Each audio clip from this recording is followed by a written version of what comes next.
Alors, est-ce que les gens, les ramhadrins, voilà, vous m'entendez, on a des commentaires. Donc, voilà, j'espère que, Inch'Allah, la formation se passe bien. Les 2 jours, les fatou, il y a eu le thème sur l'humino-hémato.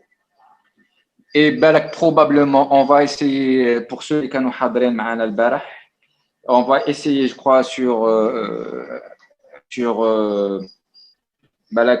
à midi, où là, il y aura probablement une intervention de 10-15 minutes. La docteur Zoua, il a intervenu l'après-midi. Peut-être qu'elle va essayer d'intervenir vers midi 30, si c'est possible, pour apporter un complément d'information. Donc, voilà. Ceci étant, donc, la deuxième partie, l'IA va commencer l'Yom Ourdou, Inch'Allah. C'est la partie sérologie infectieuse. Et on va faire sur la…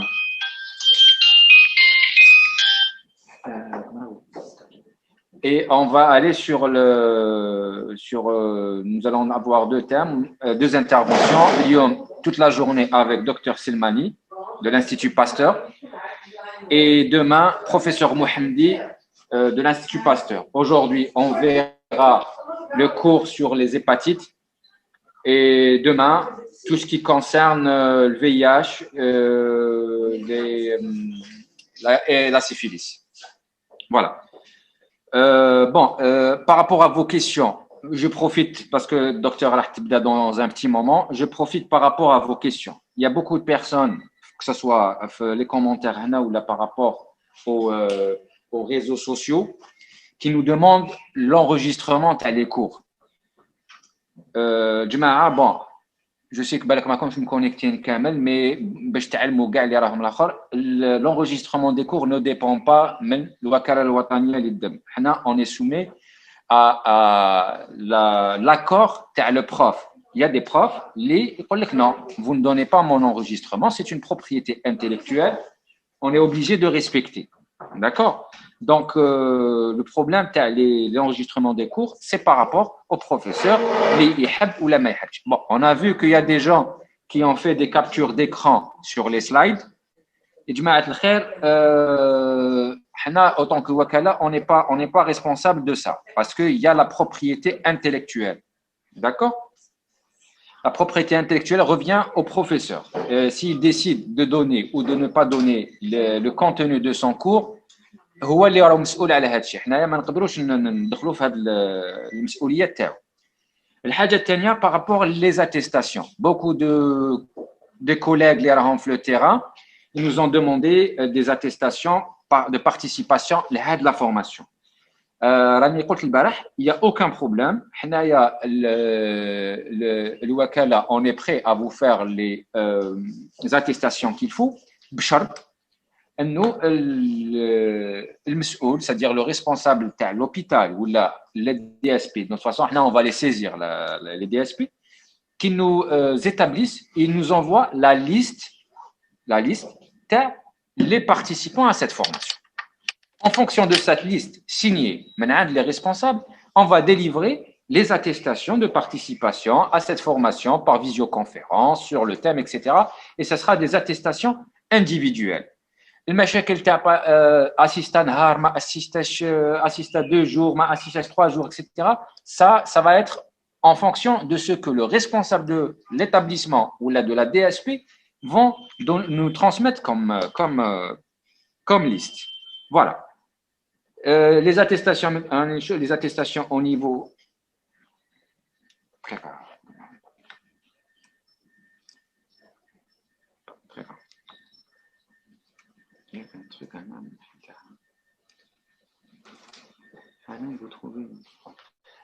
je réponds à la question, tu as les diapos qui sont publiés sur les réseaux Facebook, ce n'est pas au niveau de l'agence, et on respecte la volonté et l'accord du professeur. Il donne ou ne donne pas son approbation. Le mouafaqa تاعو باش يتpublia ou باش يتenregistra la vidéo. D'accord? Donc, ceux qui sont en train de faire des captures d'écran ou ça n'engendre que leur responsabilité. Mais il faut savoir que sur le plan déontologique, il y a un contenu qui est transmis par le prof. Si le prof veut le partager sur le plan mondial, Allah ibarak. S'il ne veut pas, il faut respecter le choix. Les attestations au niveau de CHU, j'ai participé d'une manière individuelle. Les attestations, elles seront délivrées, bien sûr, comme ça a été fait le courrier, les attestations pour les personnels qui travaillent au niveau des laboratoires, des structures de transfusion sanguine, c'est-à-dire les biologistes, les laborantins principalement. Les autres biologistes ou là qui sont dans le secteur hors transfusion sanguine et qui ont participé, là, on ne va pas leur faire des attestations. Les attestations sont destinées le personnel de la transfusion sanguine. OK? D'autres spécialités, il y a par exemple des médecins ou là qui ont participé, mais je les informe que prochainement, il va y avoir une autre formation par visioconférence, Inch'Allah, qui va concerner les médecins de la sélection médicale. Il va y avoir, l'Agence nationale du sang va mettre en place très prochainement le manuel du médecin du dent pour la sélection médicale. Et nous allons faire une journée ou là une demi-journée d'une formation par visioconférence destinée aux médecins, justement, pour leur présenter le manuel qui pourront venir le récupérer. Voilà. Donc, j'espère avoir répondu à vos questions. Inch'Allah, la formation, elle sera bénéfique pour accomplir dans les meilleures conditions les missions que vous faites sur le terrain. Et Dieu sait à quel point elles sont difficiles, notamment en cette période de crise. Mais voilà, on essaie de mettre les moyens nécessaires pour apporter le meilleur support pédagogique à votre carrière professionnelle. Je laisse la parole au docteur Selmani. Elle va commencer sa présentation sur les virus des hépatites à transmission parentérale. Je vous souhaite une bonne formation et si vous avez des questions, vous les laissez en commentaire. On va essayer de leur répondre par la suite. Voilà. Donc, je vais couper le son et Dr Selmani va intervenir. Merci. Donc, bonjour tout le monde.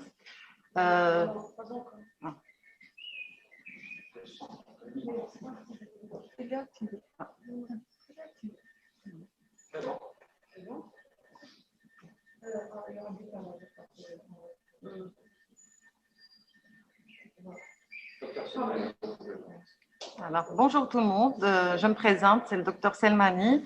Je suis assistante en microbiologie au niveau du laboratoire des hépatites virales de l'Institut Pasteur d'Algérie. Aujourd'hui, je vais un peu vous parler de tout ce qui est hépatite virale transmise par le sang, donc la transmission parentérale. Donc, tout d'abord,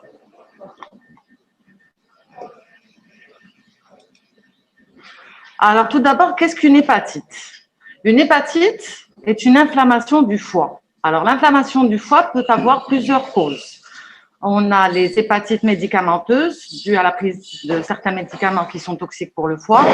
Les hépatites auto-immunes, dues à un dysfonctionnement du système immunitaire qui commence à réagir contre le foie de l'hôte.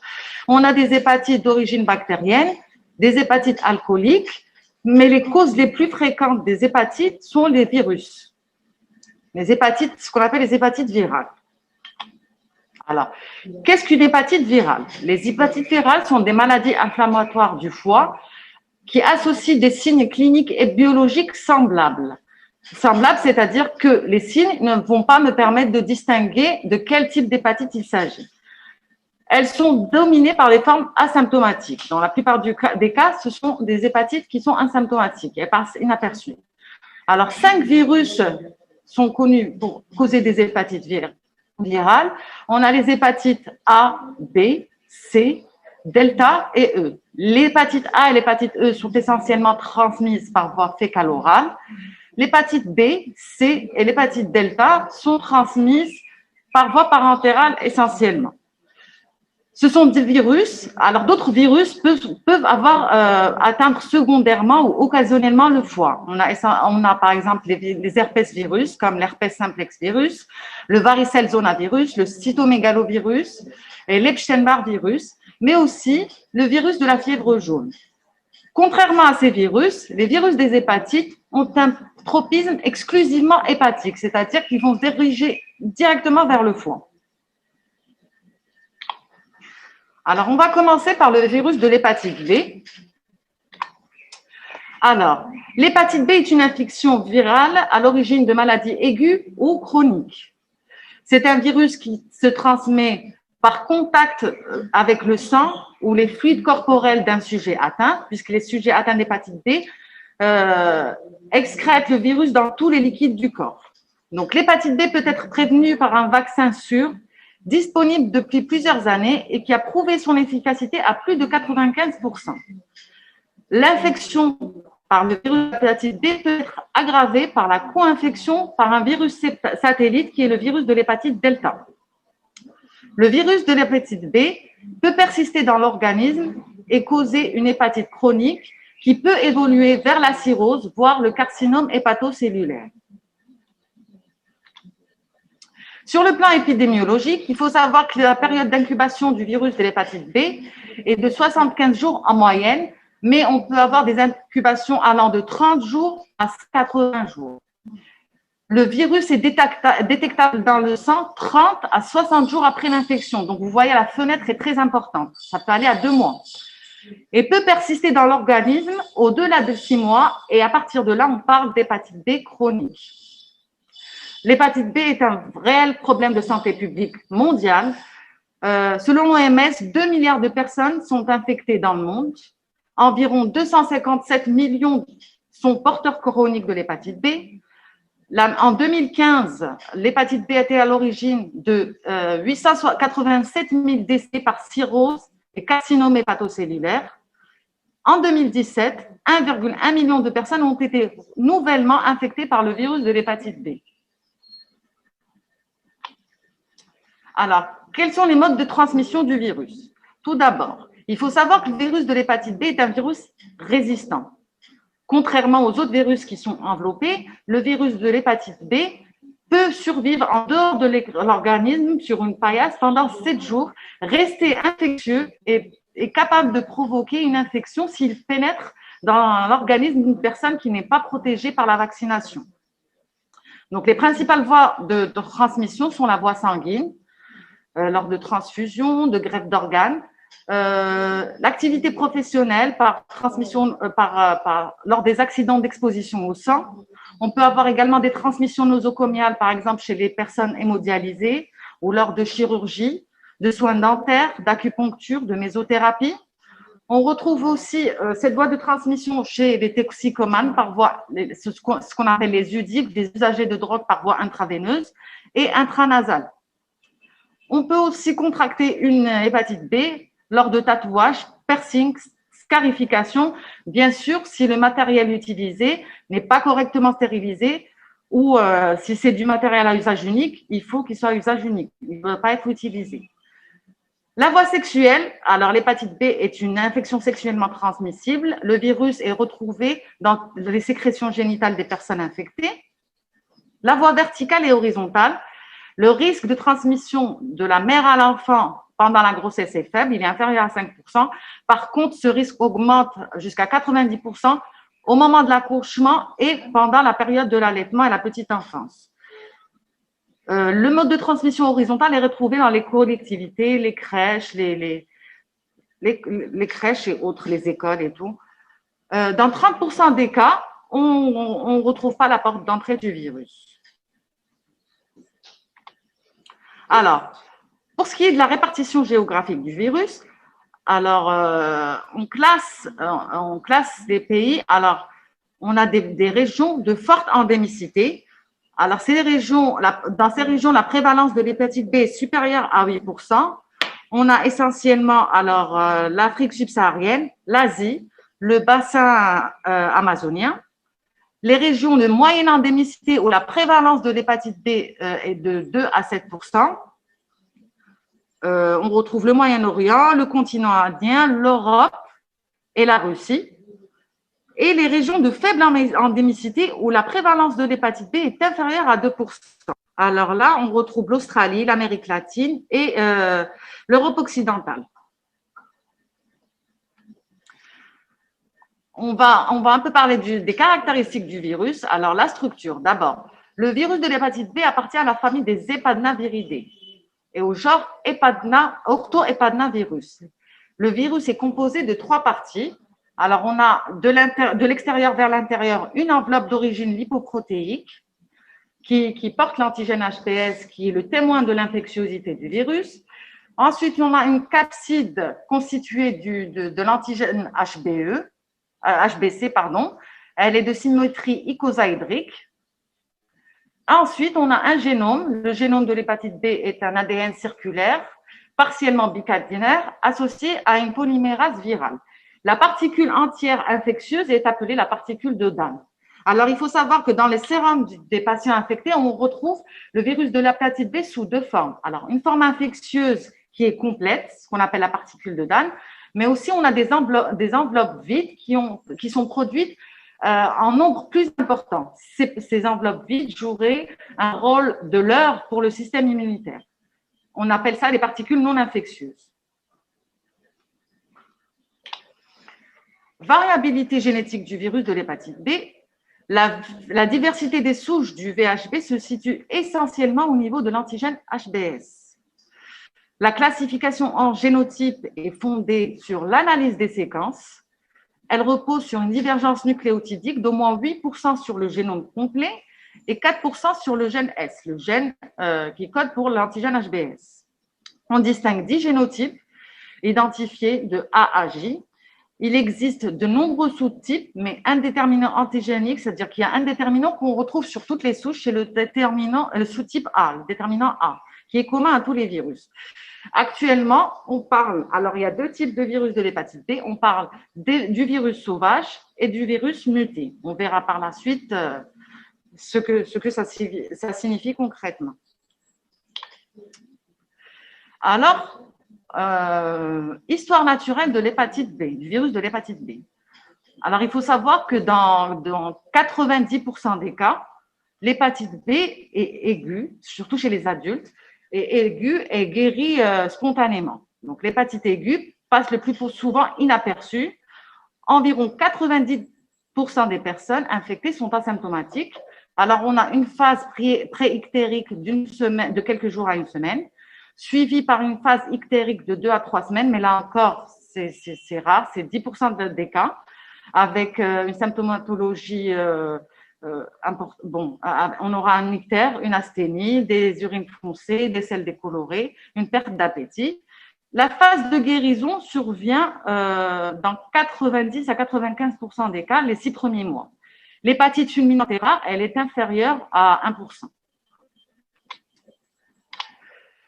Alors, l'hépatite chronique, elle est essentiellement liée à l'âge, c'est-à-dire que plus tôt l'infection est acquise, si l'infection est acquise à l'enfance, la personne a plus de chances de faire une hépatite chronique. Par contre, si c'est un adulte, dans 90% des cas, l'hépatite va guérir en moins de 6 mois. L'hépatite chronique est une infection dynamique qui fluctue au fil du temps en passant par plusieurs phases. Alors, on a 5 phases de l'hépatite chronique B.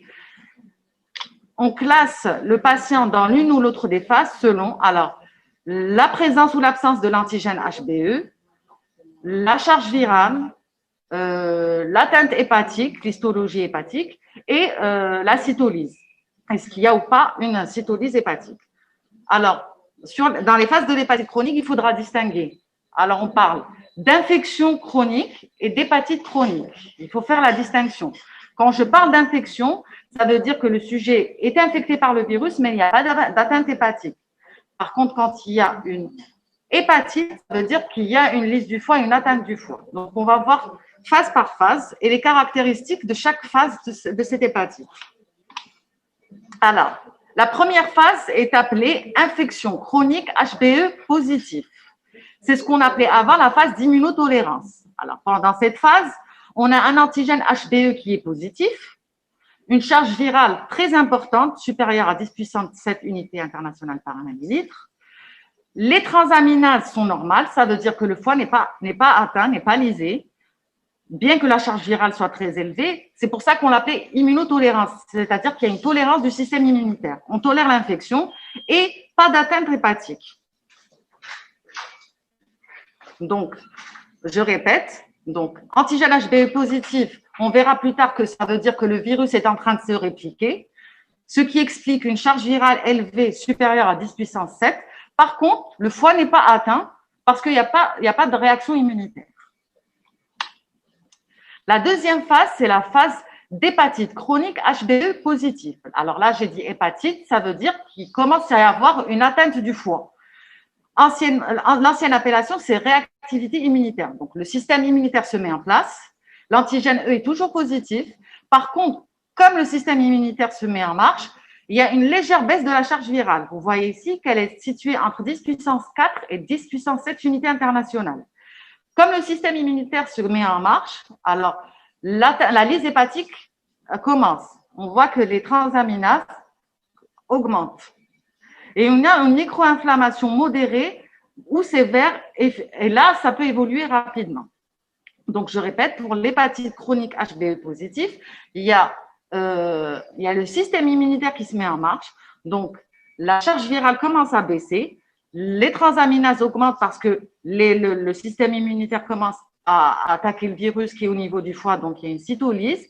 Et une atteinte hépatique apparaît. La troisième phase, c'est la phase d'infection chronique HBe positif. C'est ce qu'on appelait avant le portage inactif. Alors là, il y a une perte de l'antigène HBe, ce qui signifie chez les souches sauvages que c'est la fin de la réplication. Il n'y a plus de réplication. Ce qui explique que la charge virale à ce moment-là est inférieure à 2000 unités, donc elle baisse. Les transaminases se normalisent puisqu'il n'y a plus d'anticorps qui attaquent le foie. Et la nécroinflammation est minime, voire absente. C'est ce qu'on appelle le portage inactif. La quatrième phase, c'est l'hépatite chronique HBe négatif. Donc, je répète, si je dis hépatite, ça veut dire qu'il y a une atteinte du foie. C'est ce qu'on appelle aussi, anciennement, on appelait aussi la réactivation. C'est-à-dire qu'après un portage chronique, il y a une réactivation du virus. Par contre, l'antigène E est négatif à ce moment-là parce que, en général, c'est des mutants. C'est des mutants pressés, donc on ne détecte plus l'antigène E. La charge virale est élevée, les transaminases sont élevées et la nécroinflammation du foie est installée. Donc, je répète, la phase 4, c'est l'hépatite chronique HBe négatif. Après un portage inactif, il y a une réactivation virale. Le virus va se mettre à se répliquer. L'antigène E va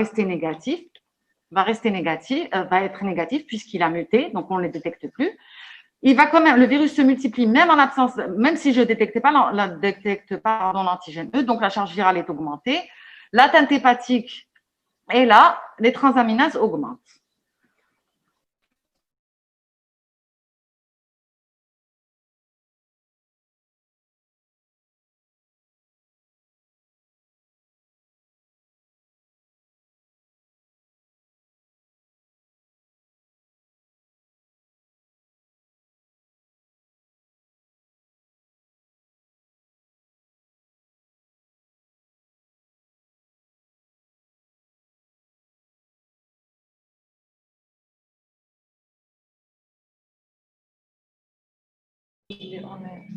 Alors, on essaie d'un peu de dégager l'écran. Excusez-nous.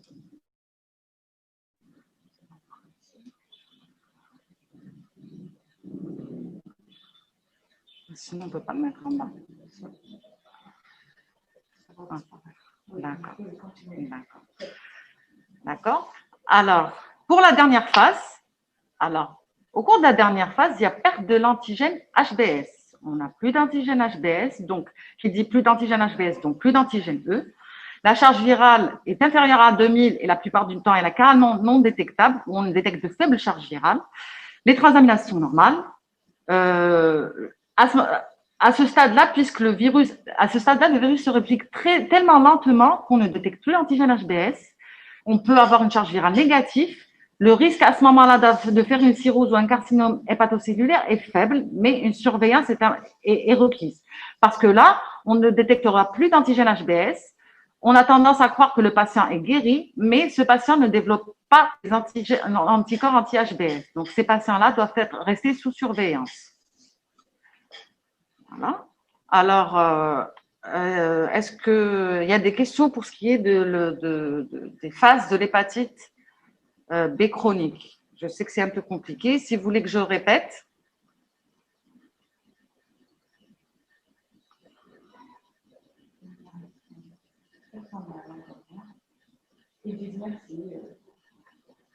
D'accord. De toute façon, on aura l'occasion de revoir. Mais juste pour se fixer les idées, il faut faire la distinction. Quand je dis, en fait, c'est une logique. Quand c'est une infection, j'ai l'hépatite, par contre, le foie n'est pas atteint. Quand c'est une hépatite, là, le foie est atteint. Alors, il faut savoir aussi, j'ai oublié de dire, que le patient passe par les différentes phases, mais peut rester dans une phase ou l'autre pendant de longues périodes. Par exemple, chez les enfants qui sont infectés tôt par l'hépatite B, ces enfants en général gardent le virus toute leur vie. Chez ces patients, la phase d'immunotolérance, la première phase, peut durer très longtemps. Quand je dis très longtemps, des années, voire des 10 ans carrément. Il y a des patients qui arrivent au portage inactif et restent porteurs inactifs. Donc, ça dépend des patients. Alors, je reprends rapidement. On a la première phase qui est la phase d'infection chronique HBE positif. C'est la phase d'immunotolérance. Il faut garder en tête que là, l'antigène HBE est positif, donc le virus se réplique. Donc, la charge virale est élevée. Mais comme il y a une tolérance immunitaire, il n'y a pas de système immunitaire qui intervient, ce qui explique qu'il n'y a pas de lyse du foie et pas d'atteinte du foie. Il faut savoir que dans l'hépatite B, ce n'est pas le virus qui provoque l'atteinte hépatique, mais le système immunitaire. Ce n'est pas le virus qui lise le foie, c'est le système immunitaire. Donc, dans la première phase, puisqu'il y a une tolérance immunitaire, il n'y a pas d'anticorps, il n'y a pas de cellules cytotoxiques, donc il n'y a pas d'atteinte du foie. Par contre, la charge virale, on va retrouver des charges virales très, très élevées, un antigène E positif, mais le patient se porte bien, il n'y a pas de cytolyse. Par contre, quand le système immunitaire se met en marche dans la phase 2, l'hépatite chronique HBE positif, là, il y a une lyse hépatique parce que le système immunitaire se met en marche, donc il y a une lyse hépatique et la charge virale commence à diminuer légèrement. Après cette phase, donc le système immunitaire réagit, il arrive à juguler le virus, il y a arrêt de la réplication, donc l'antigène HBE se négative, la charge virale diminue, elle est inférieure à 2000, la plupart du temps elle est non détectable, les transaminases se normalisent et l'atteinte du foie est minime. Les patients peuvent rester porteurs inactifs pendant de longues années et dans certains cas, il y a une réactivation, c'est-à-dire après un portage chronique, le virus va réactiver, il va se remettre à répliquer. Par contre, là, en général, c'est des mutants, donc je ne détecterai pas l'antigène E. La charge virale sera élevée, elle va fluctuer, mais elle sera supérieure à 2000. Les transaminases vont être élevées et il y a une nécrose du foie. La phase d'hépatite B occulte, c'est ce qu'on appelle la phase occulte. On ne détecte pas l'antigène HBS. Le virus, en général, se réplique à bas bruit. Mais là, ces patients doivent être surveillés du moment qu'ils n'ont pas développé les anti-HBS, qui sont le marqueur de la guérison. Voilà. J'espère que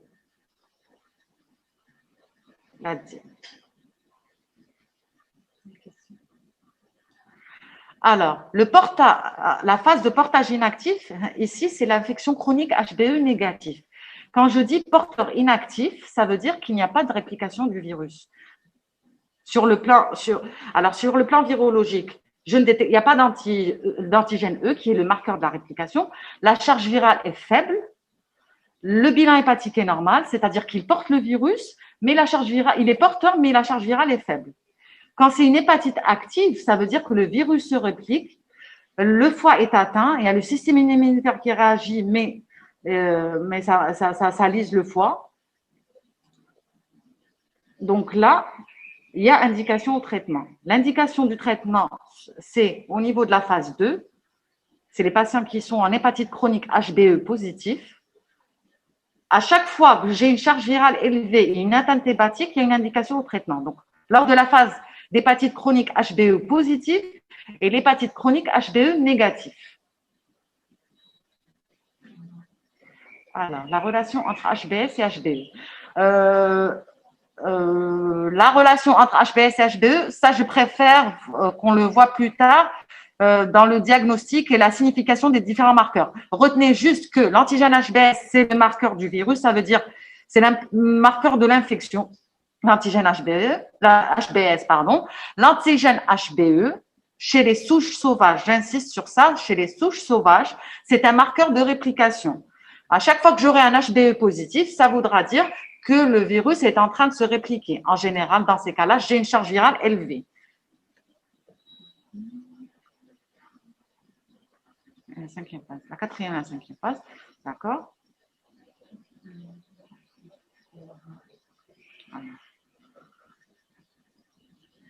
La différence entre charge virale, je pense, hépatite B et hépatite A. Hépatite A. Est-ce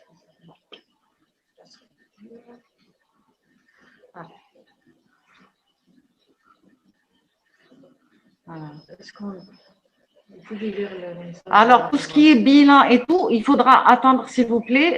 Gardez vos questions. Il va y avoir une partie diagnostic. On va parler par rapport au bilan. Là, c'est vraiment la théorie. Il faut savoir de quoi le virus est constitué, qu'est-ce qu'on recherche dans le sang. C'est ça, c'est ce qui est important. Même la fenêtre sérologique, on va en parler plus tard. N'anticipez pas les choses. Oui, l'antigène, oui. Il y a un seul antigène, c'est l'antigène HBS. Maintenant, on va voir qu'il faut rechercher d'autres marqueurs dans le cadre du diagnostic. Là, vous anticipez. Restez sur ce que je viens de dire, la structure et les phases de l'hépatite. Donc, alors, on me demande de revoir Merci. Alors, on demande par rapport à la structure.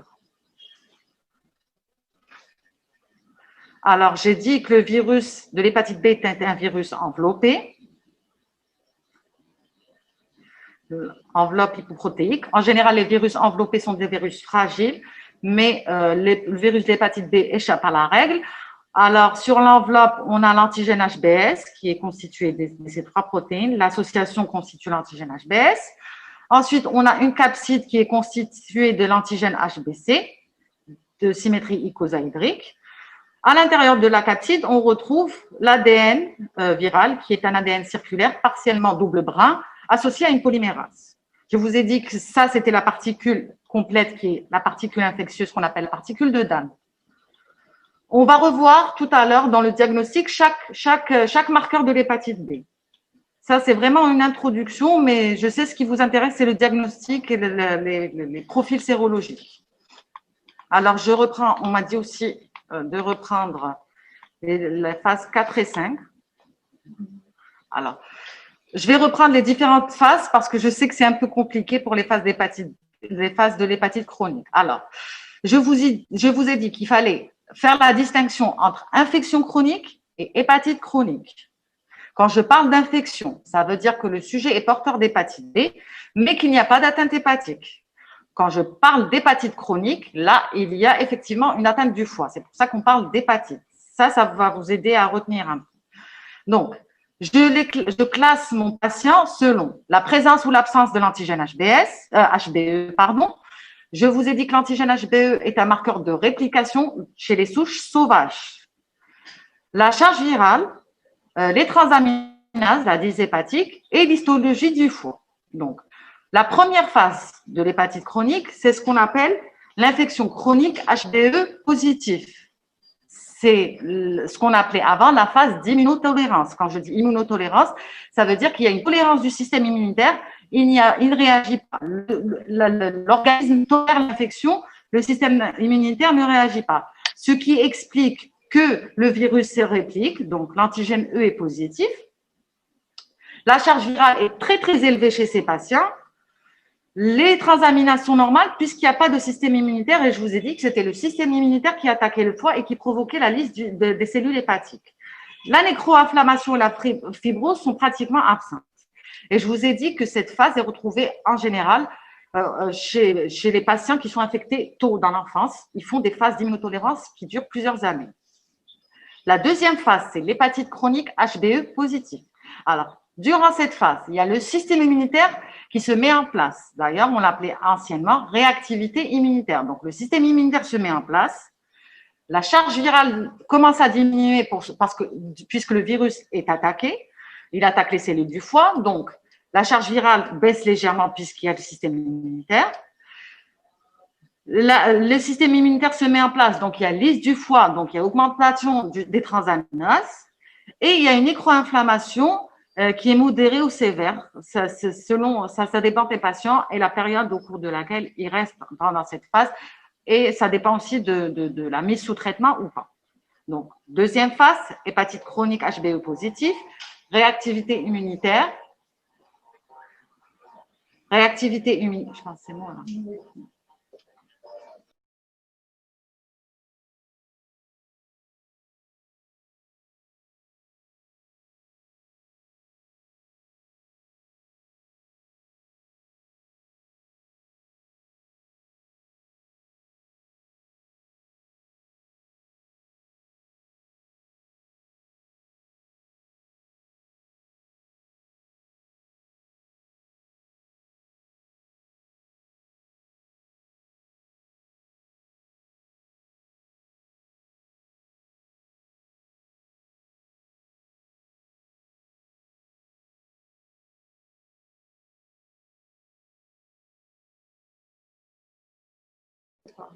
Voilà, pardon.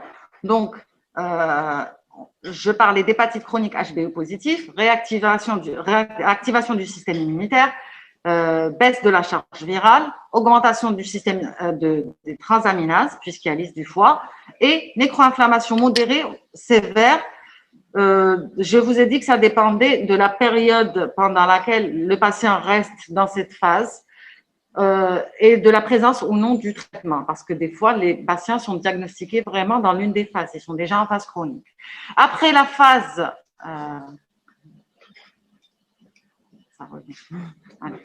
après la phase d'hépatite chronique HBE positif,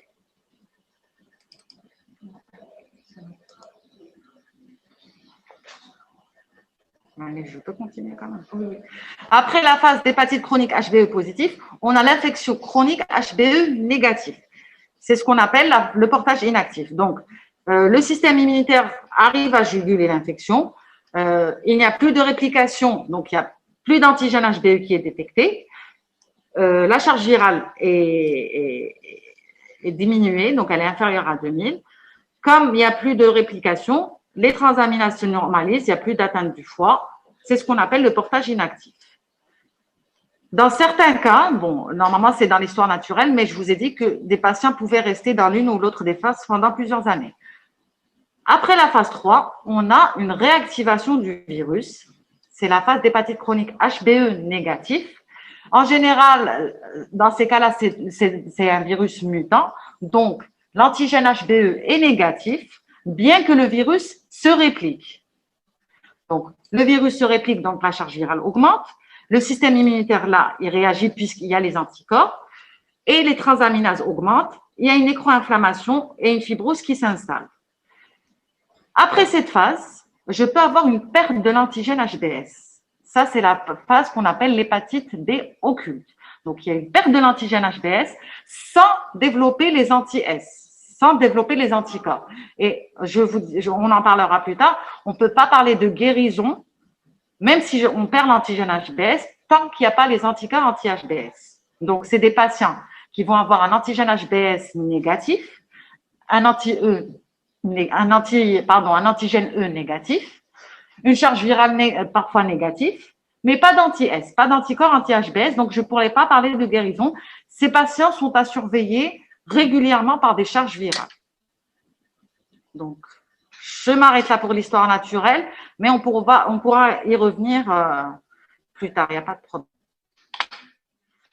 Alors, après une infection de guérison, ou de vaccination. Après vaccination, on a des anti-S qui sont positifs. Le seuil pour parler de protection, c'est 10 000 unités par millilitre. Voilà. Tous ces marqueurs sont recherchés essentiellement par technique immunoenzymatique, chimiluminescence, mais aussi on peut les rechercher par les techniques les TROD, les tests rapides d'orientation diagnostique. Attendez. On va essayer de repartager l'écran pour faire disparaître ce carré jaune. Pardonnez-nous. Voilà.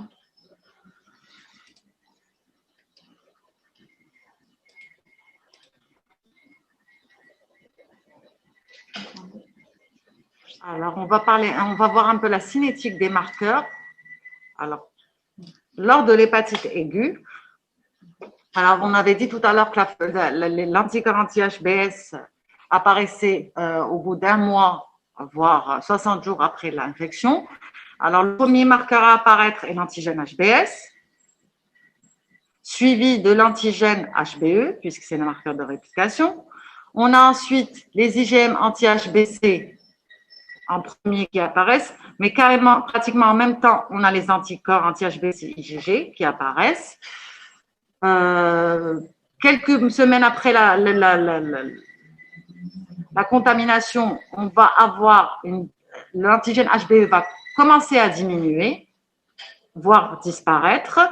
En même temps, avec sa disparition, on va avoir une apparition des anticorps anti-HBE. L'antigène HBS va aussi diminuer puis disparaître avec une apparition des anticorps anti-HBS. Les IgM peuvent persister, mais disparaissent aussi au bout de quelques temps. Donc, on a l'antigène HBS en premier, suivi de l'antigène HBE, les anticorps IgM et IgG.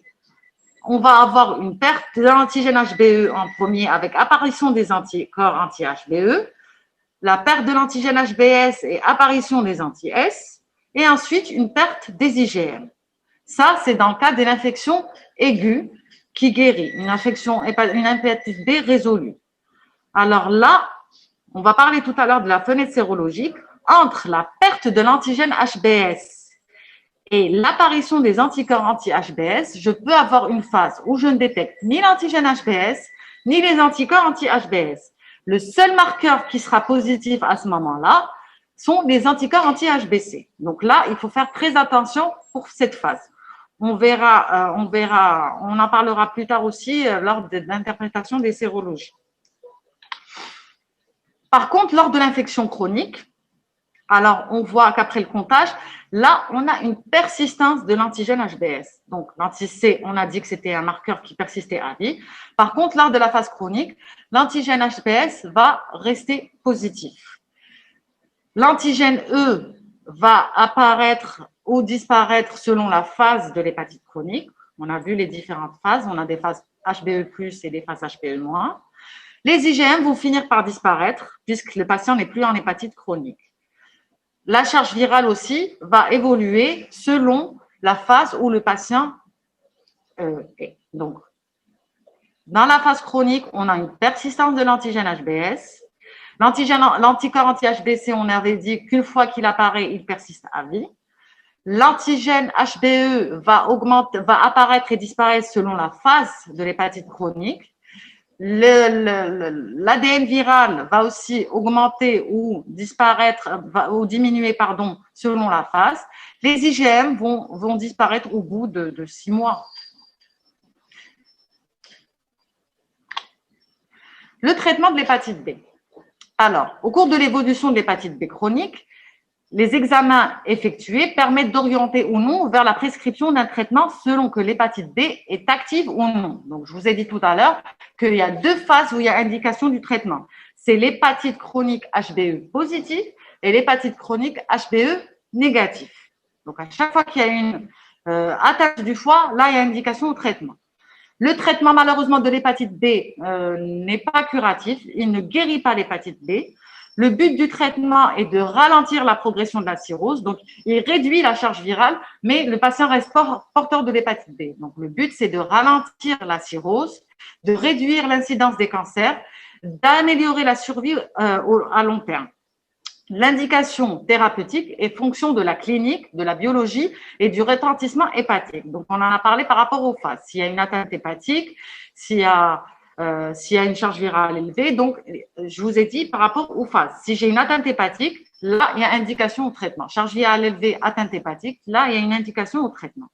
Et je répète, le traitement de l'hépatite B ne guérit pas l'hépatite B forcément. Il y a de rares cas de guérison, mais ce n'est pas un traitement curatif. De nouvelles molécules antivirales puissantes peuvent entraîner une clearance de l'antigène HBS. Je vous ai dit que dans certains cas, on a perte de l'antigène HBS, mais malheureusement, ces cas restent rares. Le suivi thérapeutique des patients atteints d'hépatite B chronique se fait par le dosage sérique de l'ADN viral et de la séroconversion E et anti-E. Si un patient est E+, est mis sous traitement, en général, on surveille la perte de l'antigène HBE et l'apparition des anticorps anti-HBE, ou dans l'idéal, la perte de l'antigène HBS et l'apparition des anti-S. L'objectif ultime du traitement est synonyme de guérison, mais ce n'est pas toujours le cas. Alors, le traitement utilisé est l'interféron pegylé. Bon, c'est un traitement, c'est un immunomodulateur. Il est donné dans le cas de l'hépatite B, mais la durée du traitement ne dépasse pas 1 année.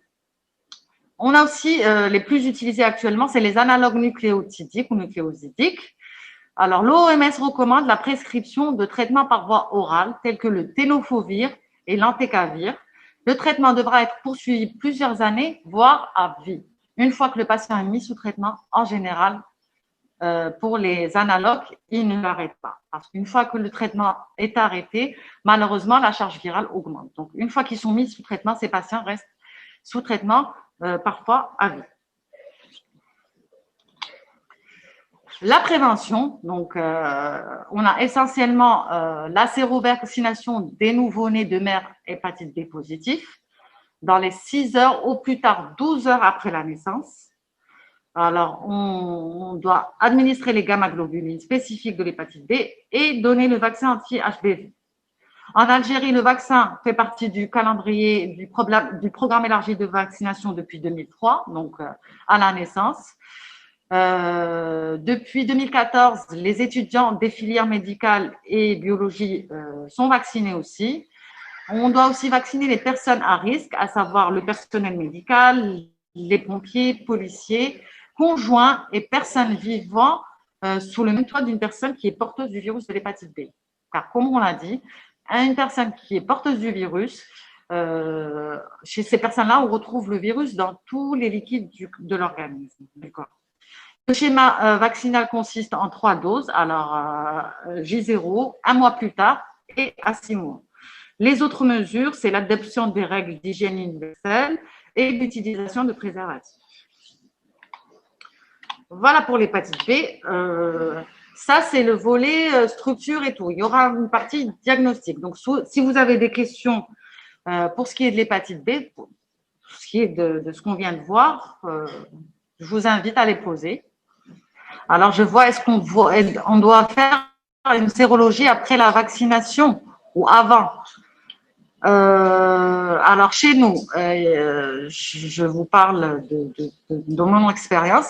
Il y a des gens qui viennent pour titrer leurs anticorps ils ramènent leur carte de vaccination avec les 3 doses. Et ils ont fait les 3 doses. Par contre, quand on fait le titrage, on voit que ces patients sont guéris de l'hépatite B, c'est-à-dire qu'ils ne nécessitaient même pas de vaccin. On verra ça plus tard dans les interprétations, mais de préférence, il faut faire une sérologie avant parce que si la personne a fait l'hépatite B, la vaccination n'est plus nécessaire. Et aussi, après la vaccination, il faut titrer parce qu'il y a des gens qui ne répondent pas à la vaccination.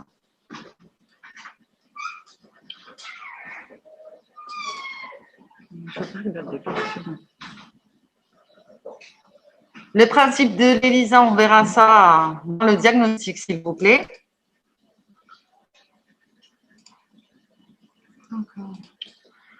On continue et on laisse les questions à la fin. D'accord. Merci.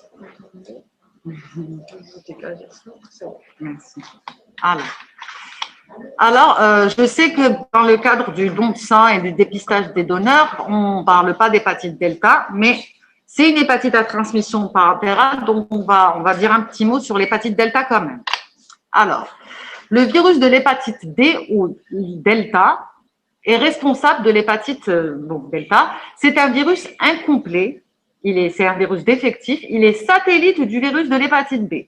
C'est-à-dire que une personne ne peut pas faire d'hépatite delta si elle n'est pas infectée par le virus de l'hépatite B. La présence du virus de l'hépatite B est indispensable pour que le virus de l'hépatite D puisse se développer. Le virus delta a besoin de l'enveloppe du virus de l'hépatite B. Donc, si je n'ai pas une hépatite B, si le patient n'a pas d'hépatite B, il ne pourra pas faire de delta. Alors, il peut s'agir d'une co-infection, c'est-à-dire que la personne se contamine en même temps par le virus de l'hépatite B et le virus de l'hépatite delta, ou d'une surinfection, c'est-à-dire que c'est un porteur du virus de l'hépatite B qui va secondairement se contaminer par le virus de l'hépatite delta. Dans 80% des cas, l'hépatite delta évolue vers la chronicité et peut évoluer vers la cirrhose. Donc, en général, ça aggrave quand même une hépatite B. Le virus de l'hépatite, le VHD, est un virus incomplet. Son diamètre est de 37 nanomètres. C'est un virus défectif qui dépend du virus de l'hépatite B pour sa multiplication. C'est un virus qui possède un ARN circulaire, simple brin de polarité négative. Ce génome code pour une protéine, l'antigène delta. L'ARN et la protéine delta sont contenus dans une enveloppe constituée d'antigènes HBS. Donc, on voit dans la structure, donc vous voyez, ça c'est le virus de l'hépatite B. Ça, c'est les enveloppes d'hépatite B vides, les particules non infectieuses. Et ça, c'est le virus delta. Donc là, j'ai l'ARN circulaire de polarité négative, l'antigène delta, et ça, c'est l'enveloppe du virus de l'hépatite B. J'insiste, une personne qui n'a pas d'hépatite B, j'ai des fois des demandes de médecins qui demandent une hépatite delta et une hépatite B. Quand on fait l'hépatite B, le patient guérit ou n'a pas d'antigène HBS, on ne fait pas la delta, on nous demande la delta. Si l'antigène HBS est négatif, il n'y a pas lieu de rechercher la delta. Sur le plan épidémiologie, alors dans le monde, le virus de l'hépatite delta est lié dans 5 à 20% des cas à l'hépatite B. Il est retrouvé essentiellement dans le bassin méditerranéen, en Europe de l'Est et dans certains pays d'Afrique et d'Amérique latine. Alors, d'après l'OMS, les voies de transmission sont les mêmes pour le virus delta que pour l'hépatite B. La voie sanguine, par piqûre, transfusion, tatouage, piercing. La voie sexuelle, par contact sexuel non protégé. Chez les toxicomanes et les homosexuels, qui sont les plus touchés, et la transmission par la salive reste controversée. Dans quelles circonstances je dois rechercher une infection par le virus de l'hépatite delta? Alors, 3 circonstances sont indiquées pour rechercher une infection par le virus delta. Alors, la première, c'est une symptomatologie d'hépatite aiguë survenant chez un porteur chronique connu de l'antigène HBS. Donc, si j'ai un porteur chronique, par exemple un porteur inactif, si j'ai un tableau d'hépatite aiguë, déjà là, ça peut être une réactivation de l'hépatite B. Donc, je recherche une réactivation de l'hépatite B. S'il n'y a pas de réactivation de l'hépatite B, je dois rechercher une autre infection, entre autres l'hépatite delta. Une hépatite aiguë B sévère survenant chez un sujet appartenant à un groupe de risque d'hépatite delta. Des fois, l'hépatite B est carrément fulminante. Donc, si une personne fait une hépatite B aiguë sévère, je dois également rechercher une hépatite delta. Rechute sévère d'une hépatite B. Donc, ça, c'est les 3 cas où je dois rechercher une infection par le virus delta. Le traitement et la prévention. Donc, le traitement est lourd et décevant. L'interféron alpha peut être efficace au cours des hépatites chroniques delta. La transplantation hépatique peut être indiquée. La prévention de l'hépatite delta se confond avec celle de l'hépatite B. Elle repose sur la vaccination contre l'hépatite B. Donc, le vaccin de l'hépatite B est l'un des seuls vaccins qui protège en fait contre 2 virus. Il nous protège contre le virus de l'hépatite B, mais aussi contre le virus de l'hépatite delta. Voilà, c'était un petit mot sur l'hépatite delta. On passe tout de suite au virus de l'hépatite C. Alors, le virus de l'hépatite C est un problème de santé publique, comme pour l'hépatite B. C'est un virus qui se transmet essentiellement par voie sanguine et se répand de plus en plus avec la toxicomanie par voie intraveineuse ou intranasale. L'infection aiguë est généralement asymptomatique. Peu de personnes sont diagnostiquées pendant la phase aiguë. Après une infection aiguë, la majorité des patients, contrairement à l'hépatite B, vont faire une hépatite chronique. 55 à 80% des patients vont faire une hépatite chronique avec risque de cirrhose dans 15 à 30% des cas après plusieurs années d'évolution. Alors, 71 millions d'individus sont porteurs d'hépatite chronique C dans le monde et 399 000 meurent chaque année d'hépatite C par cirrhose et carcinome hépatocellulaire. Les voies de transmission pour l'hépatite C, c'est essentiellement la transmission sanguine. Alors, selon les pays, on a des populations à risque. Je dis selon certains pays, par exemple les hémodialysés. Chez nous, je constate que c'est encore un problème. Par contre, dans certains pays, la dialyse n'est plus un risque par rapport à l'hépatite C. Les professionnels de santé, il y a des accidents d'exposition au sang où le personnel de santé est contaminé par le virus de l'hépatite C.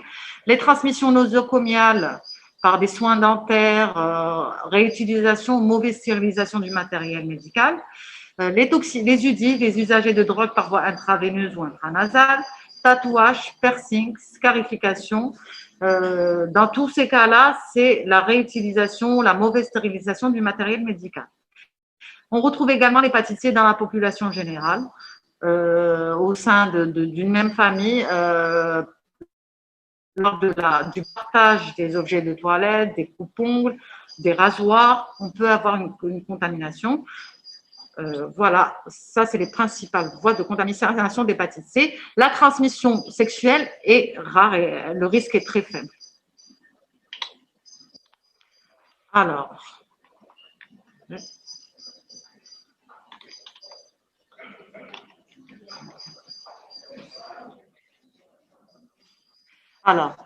l'hépatite C est une pandémie. Les régions les plus touchées sont l'Afrique. Donc, l'hépatite C est une pandémie. Les régions, donc, qui dit pandémie dit répartition mondiale. Les régions les plus touchées sont l'Afrique et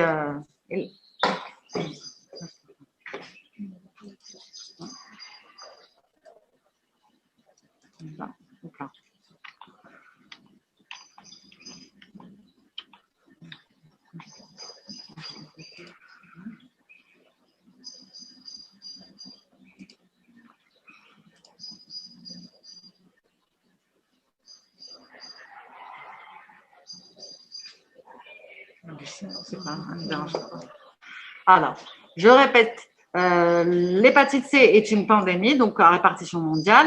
Les régions les plus touchées sont l'Afrique, l'Asie centrale et orientale. La répartition des génotypes varie en fonction des régions. Alors, on a les génotypes 1, 2 et 3 qui sont de répartition ubiquitaire, on les retrouve un peu partout. Le génotype 4 est retrouvé en Afrique centrale et en Égypte. Le génotype 5 est retrouvé en Afrique du Sud. Le 6 en Asie. Le génotype 7 a été décrit et a été isolé en Afrique du Sud chez un Gabonais. Et le génotype 8, c'est le plus récemment mis en évidence, il a été retrouvé en Inde.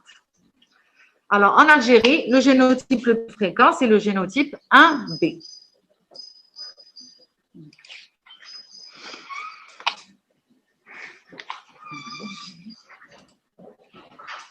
Alors, pour ce qui est du virus, alors le virus de l'hépatite C est un virus qui appartient à la famille des flaviviridae, au genre Hepacivirus. Sur le plan de la structure, c'est un virus de 55 à 65 nanomètres. Le génome est un ARN simple brun de polarité positive. La capside est icosaédrique. C'est un virus enveloppé. Il se réplique au niveau du cytoplasme, contrairement à l'hépatite B qui se réplique au niveau du noyau.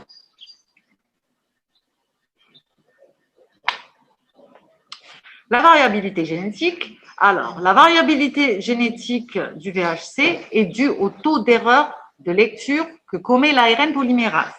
Alors, Contrairement à l'ADN polymérase, l'ARN polymérase commet énormément d'erreurs qu'elle n'arrive pas à corriger. C'est pour ça qu'il y a vraiment beaucoup de génotypes pour l'hépatite C et des sous-types. On parle carrément de quasi-espèces au sein d'un même organisme, c'est-à-dire qu'il y a des petites différences dans les génomes qui font que c'est ce qu'on appelle les quasi-espèces. Alors, la variabilité génomique du VHC est due au taux d'erreur de lecture que commet l'ARN polymérase, ce qui est responsable de l'apparition de différents génotypes numérotés de 1 à 8. Et chaque génotype contient plusieurs sous-types. Une centaine de sous-types identifiés par les lettres minuscules après le chiffre, donc un A, un B, etc. Cette variabilité génétique est à l'origine d'hétérogénéité des populations infectées appelées quasi-espèces. Donc, comme je vous l'ai dit, au sein d'un même organisme, on a des petites variations du génome de l'hépatite C. L'histoire naturelle, alors, après une hépatite C aiguë, alors 20% uniquement vont faire une hépatite aiguë et guérir spontanément, contrairement à l'hépatite B. 50 à 80% des patients vont faire une hépatite chronique. Dans 20 à 30% des cas, on aura une décompensation hépatique, un carcinome hépatocellulaire. Et en absence de traitement, après plusieurs années d'évolution, l'aboutissement, c'est le décès, malheureusement. Pour ce qui est des marqueurs de l'hépatite C, alors pour l'hépatite C, on a deux marqueurs. On avait vu pour l'hépatite B les marqueurs directs et les marqueurs indirects. Alors pour l'hépatite C, le marqueur direct, c'est l'ARN viral. Le marqueur indirect, c'est les anticorps anti-HBC. On a aussi certains qui recherchent l'antigène HBC, ça c'est un marqueur direct. Alors, le premier marqueur à apparaître au cours d'une infection par le virus de l'hépatite C, c'est l'ARN viral. On pourra détecter l'ARN viral au bout d'une semaine après le comptage. Par contre, les anticorps mettent beaucoup plus de temps à apparaître. On parle d'une fenêtre sérologique de 70 jours environ. C'est-à-dire que en cas de contact avec le virus, pour voir si effectivement, en cas d'accident d'exposition au sang ou autre, ça va être la charge virale. Alors, pour ce qui est de la cinétique des marqueurs, je vous ai dit que l'ARN viral est détectable dans le sang au bout d'une semaine. Les anticorps apparaissent au bout de 70 jours environ. Dans le cas d'une hépatite aiguë, on va avoir une augmentation de la charge virale, une augmentation des anticorps. Les transaminases vont augmenter avec ou pas de symptomatologie. On avait dit que dans la plupart des cas, l'hépatite C passait inaperçue. Au bout de quelques semaines, on va avoir une diminution de la charge virale qui va ensuite se négativer. Les anticorps persistent, bien sûr, et les transaminases se normalisent. Ça, c'est dans le cas d'une hépatite aiguë qui guérit. Par contre, dans le cas d'une hépatite chronique, on va avoir une charge virale qui augmente, puis elle va diminuer, mais ne sera pas négative. Elle va continuer à fluctuer avec le temps, de même que pour les transaminases, qui peuvent être normales selon les phases, selon le patient aussi. Alors, ce qui est important à retenir ici, c'est que le premier marqueur à apparaître, c'est l'ARN du virus de l'hépatite C, qui apparaît au bout d'une semaine. Les anticorps mettent plus de temps à apparaître, mettent 70 jours en moyenne. Par contre, une personne qui est en contact avec le virus de l'hépatite C développe les anti-HBC et les garde. Même après guérison, on détectera toujours les anticorps anti-HBC. Pour ce qui est du traitement, alors l'objectif principal du traitement est la guérison. Contrairement à l'hépatite B, pour l'hépatite C, on parle de guérison. Alors pourquoi pour l'hépatite B, on ne parle pas de guérison, par contre pour la C, oui. Alors l'hépatite C est un ARN.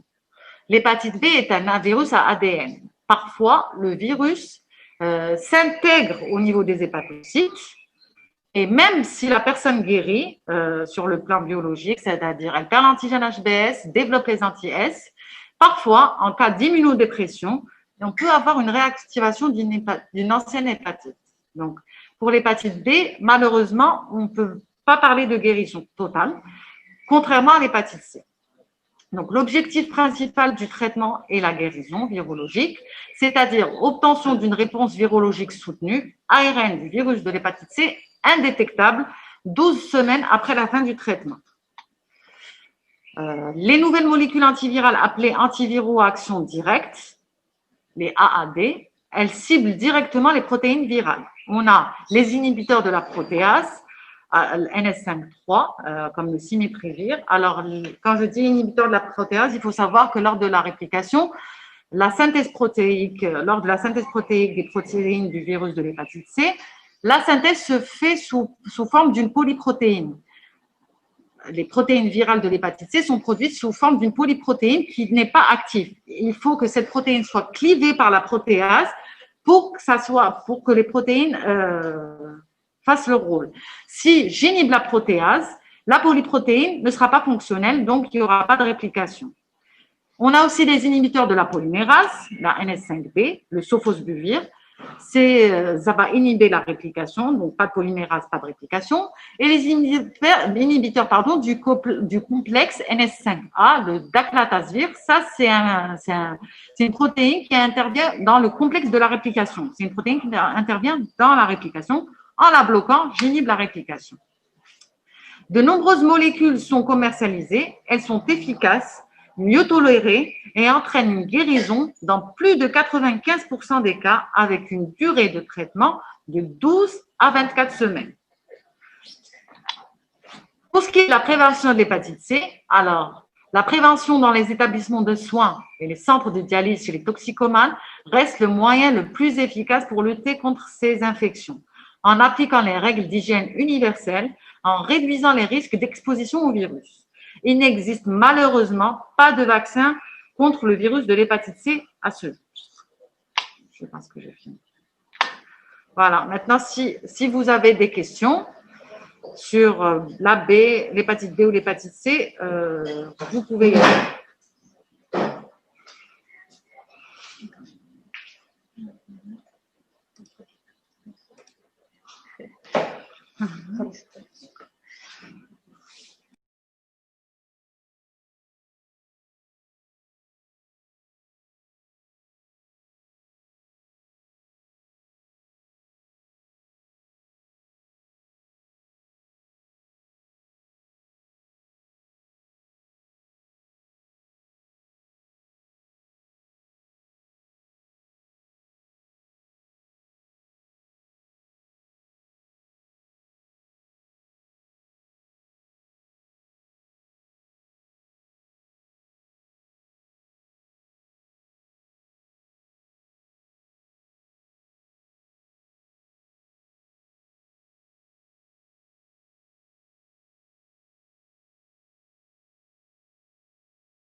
Maintenant, c'est que maintenant. D'accord. Alors, je vais. Attendez.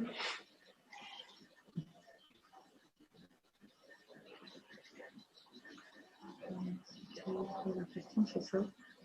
Comment se fait le passage d'une personne inactive à une personne active? Je vous ai dit, ça dépend vraiment de la personne, de son système immunitaire et chaque personne, comment elle réagit. Et la durée des différentes phases va dépendre de l'organisme et du système immunitaire des patients. Il y a des patients qui font une hépatite fulminante. La réaction immunitaire lors de l'infection est tellement exagérée que l'hépatite est fulminante et en absence de transplantation, le sujet décède. Il y a des personnes qui guérissent parce que leur système immunitaire va induire une réaction qui va juguler l'infection et l'éliminer. Et d'autres vont faire une réaction immunitaire qui va être incomplète et induire le passage à la chronicité. Donc ça dépend de l'individu.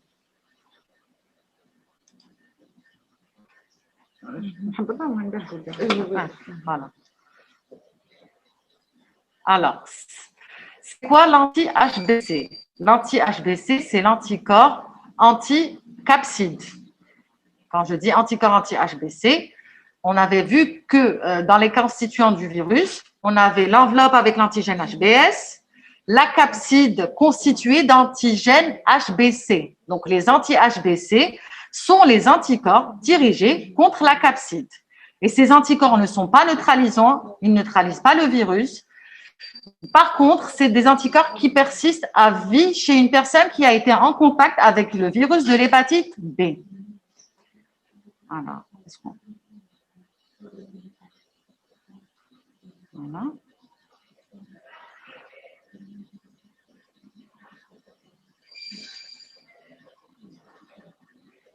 En l'absence du traitement, la guérison est-elle spontanée pour l'hépatite C? Pas forcément, non.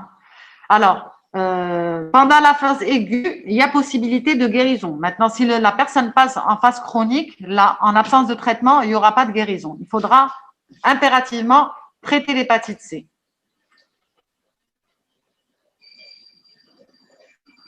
Pourquoi la plupart des personnes dialysées ont une hépatite C? Ça, c'est un problème de décontamination, de générateur.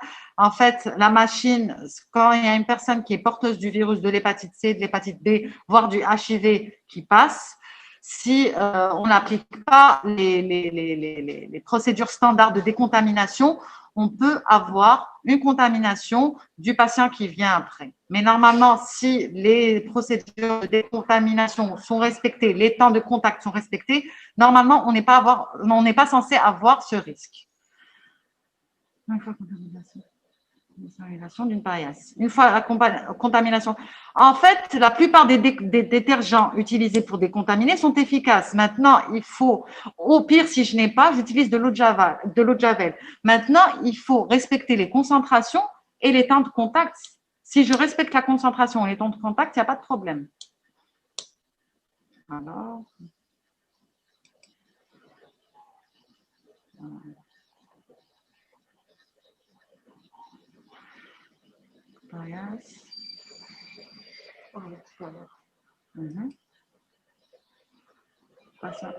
Attendez, quelle est la différence entre antigène HB? Alors, quelle est la différence entre antigène, HBS, HBE et HBC? Alors, j'ai répondu. Je vous ai dit que l'antigène HBS était le marqueur de l'infection. L'antigène HBE, c'est le marqueur de réplication. Les HBC, c'est l'antigène de capside.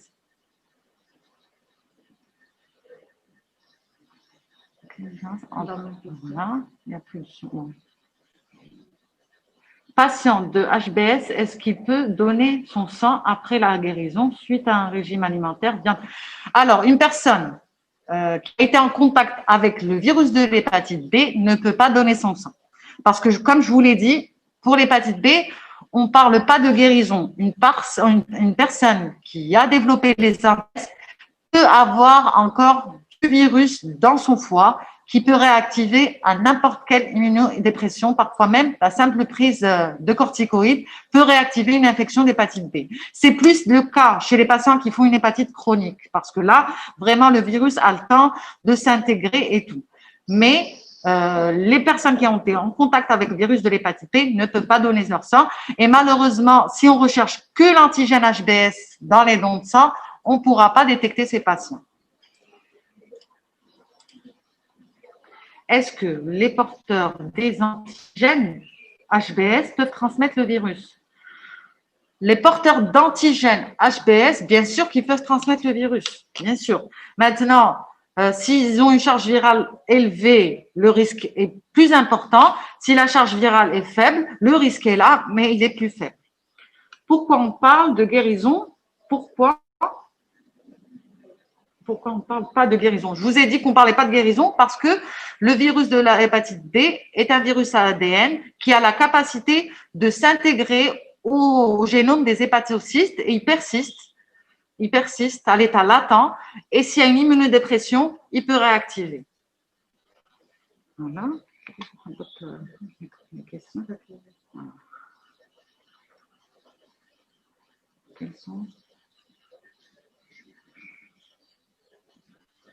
Quels sont les génotypes de guérison? Je suppose que vous parlez d'hépatite C.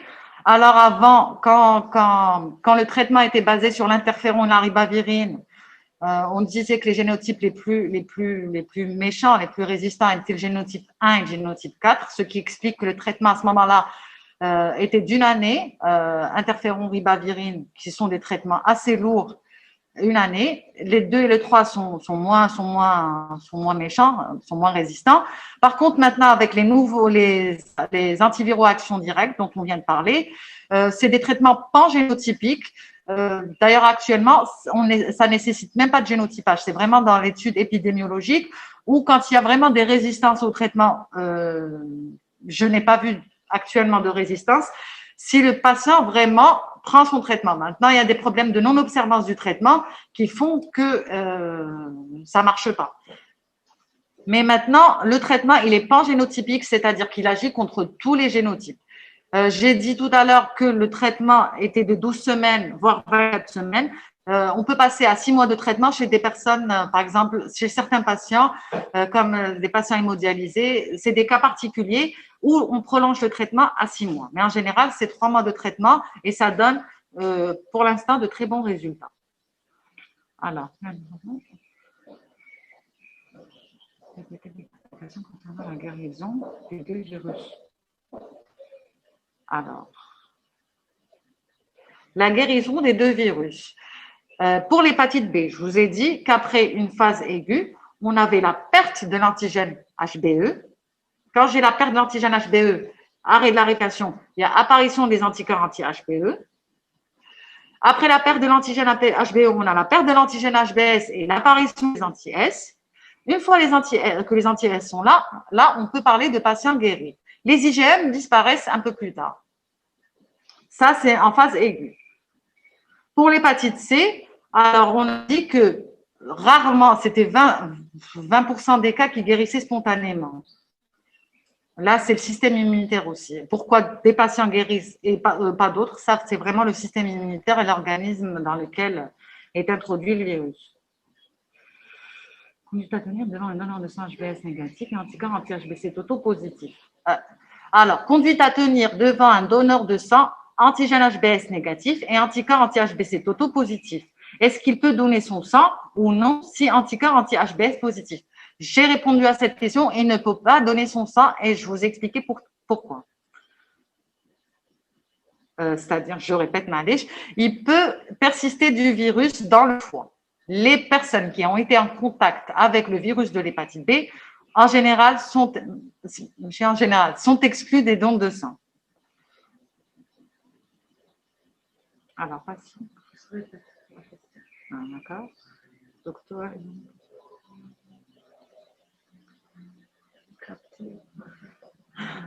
Ils auront les diapos ou pas? De toute façon, le cours fait. Il y a tout dans le cours. Quand vous voulez.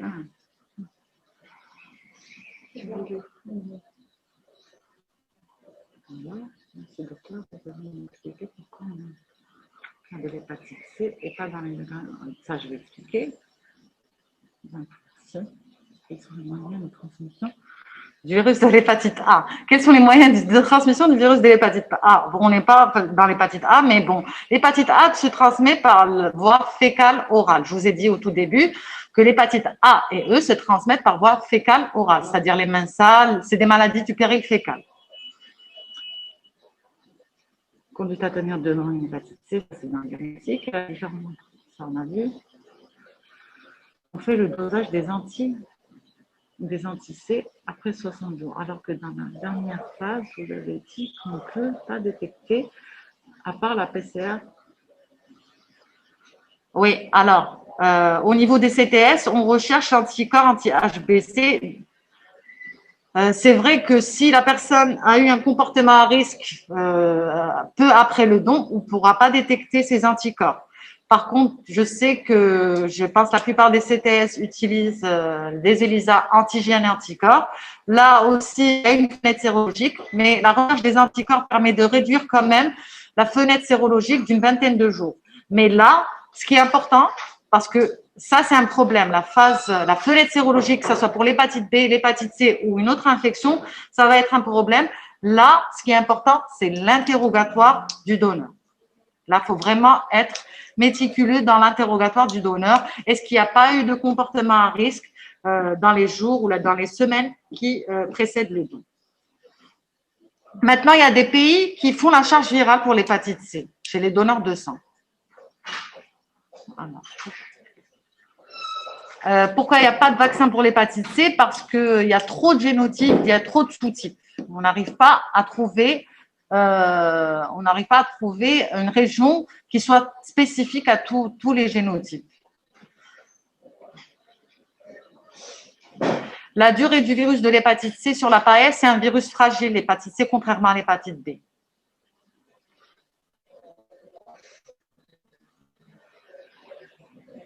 Quelle est la période de vaccin de l'HBS? Est-ce qu'il est répété plusieurs fois?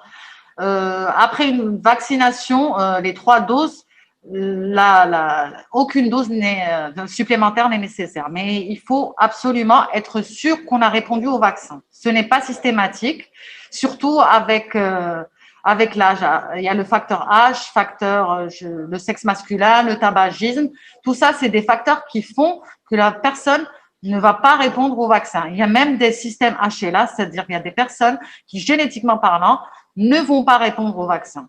Donc, plus tôt on fait le vaccin, mieux c'est, parce qu'avec l'âge, avec les pathologies, par exemple, il y a des hémodialysés qu'on doit vacciner avant la dialyse et malheureusement, ces patients ne répondent pas au vaccin.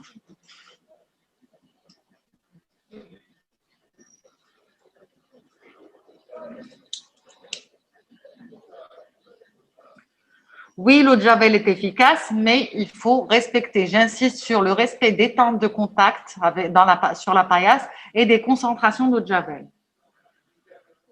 Voilà. Les hépatites sont-elles responsables de maladies auto-immunes et inverse est valable? Non.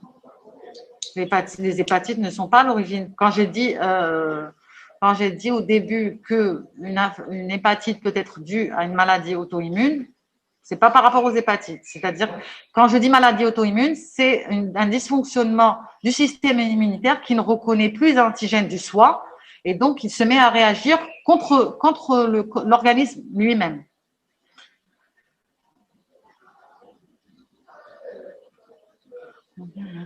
Ça, je sais pas. Il faut lire les questions à haute voix pour qu'ils comprennent ce que vous êtes en train de dire. Alors, le lait de chameau contient de l'interféron? Sincèrement, je ne sais pas. Quelle est la période de vaccin de l'hépatite B? Il n'est pas nécessaire, je dis. Quelle est la période de vaccin? Le vaccin de l'hépatite B se fait une fois. Il n'est pas nécessaire de répéter. Par contre, chez les hémodialysés, quand ils ne répondent pas, je peux refaire un autre schéma de vaccination.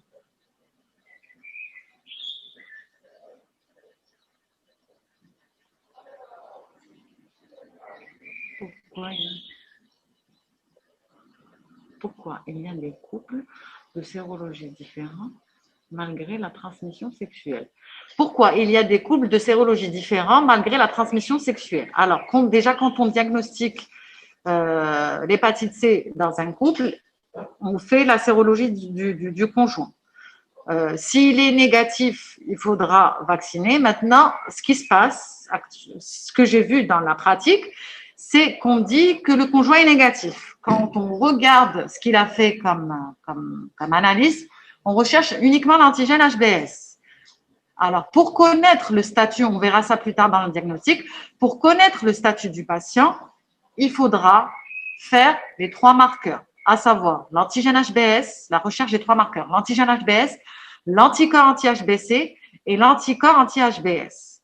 Quand on recherche ces 3 marqueurs, en général, on retrouve que le conjoint a fait une hépatite B et qu'il a guéri. Maintenant, il y a des cas où effectivement, le conjoint n'est pas infecté.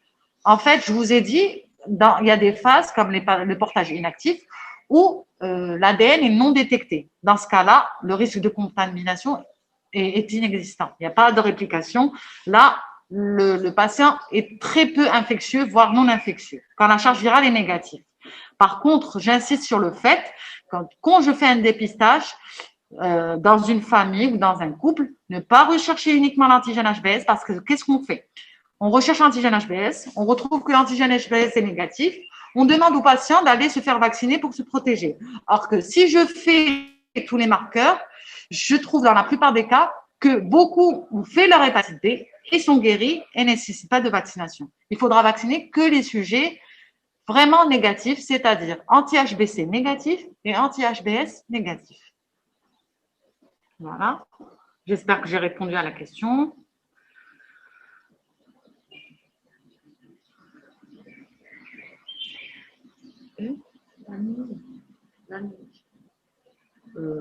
Non. La relation entre l'hépatite C et l'anémie que je connais, c'est, je sais que le traitement, la ribavérine, quand on donnait de la ribavérine, ça peut donner des anémies graves.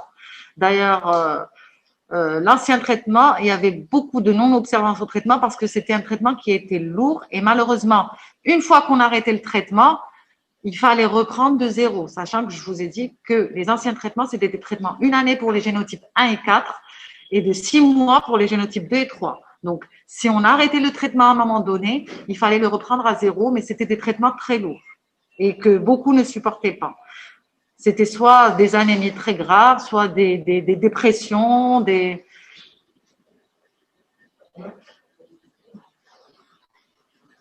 Est-ce que les patients qui ont l'hépatite B, forcément, vont être atteints par l'hépatite delta? Non.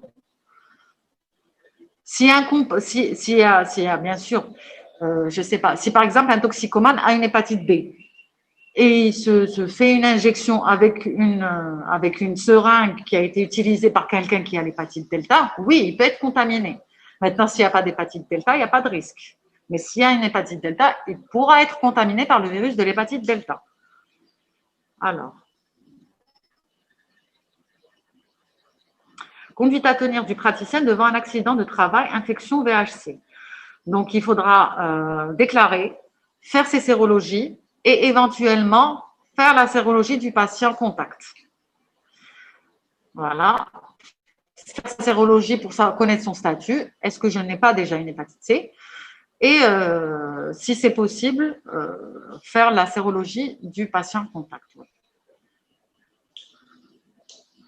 L'hépatite A peut-elle la cause de cirrhose? Elle peut être à l'origine d'hépatite fulminante. Cirrhose, non. Parce que l'hépatite A ne passe pas à la chronicité. Contrairement à l'hépatite B et C, l'hépatite A ne passe pas à la chronicité, donc ne donne pas de cirrhose. L'hépatite E, par contre, passe à la chronicité, mais uniquement chez les personnes immunodéprimées. Pas chez la population générale immunocompétente. Je ne suis pas vaccinée, quels sont les risques? Tout en prenant les précautions nécessaires.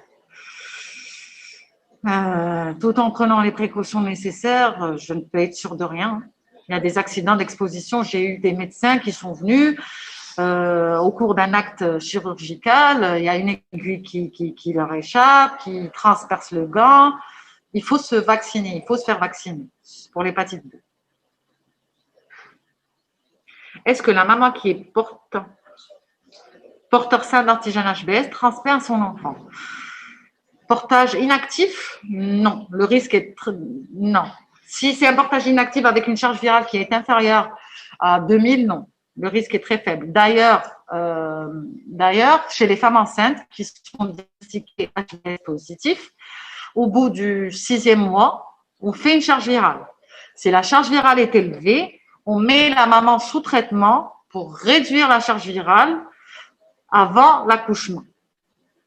Et en réduisant la charge virale, on réduit le risque de transmission mère-enfant. Mais malgré ça, il faudra impérativement administrer des immunoglobulines anti-HBS et le vaccin.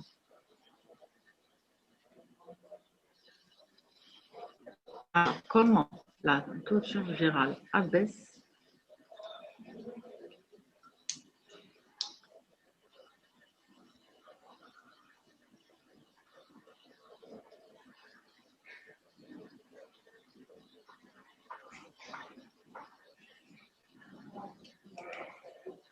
Alors, comme le charge virale, hépatite C, les anticorps, ça n'a pas de rapport, hein. On ne quantifie pas les anticorps anti-HBC. Ça, c'est l'hépatite C. On ne quantifie pas. C'est positif, c'est positif. Maintenant, le taux d'anticorps par rapport à la charge virale, il n'y a pas intérêt à connaître le taux d'anticorps.